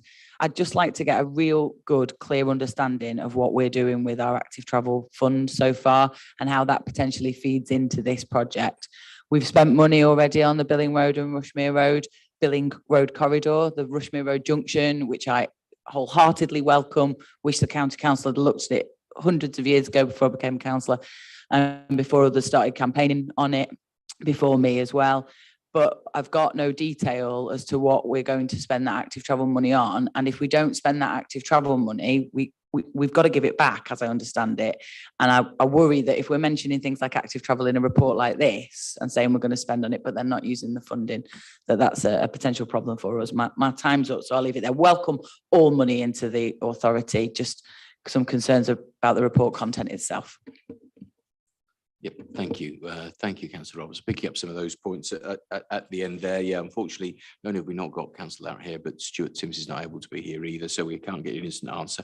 We'll ask Phil to give you an update. We do know that Phil's watching, so I'm sure he's already working on an update, and it might be something that we should update all councillors on a little bit more now. Really, we're probably due at the very least an article in the weekly members briefing just to give a bit more information as to where we are. Maybe it's a Teams briefing, something of that sort. It's not a huge amount of money, is it? Spread over the 3 years and so on. So totally accept that when I say replace European money, that wasn't necessarily meant to be like for like. One of the things we're urging government through things like the Local Government Association is to try and reduce this many small pots of funding with short-term periods of application, because you're constantly chasing applications.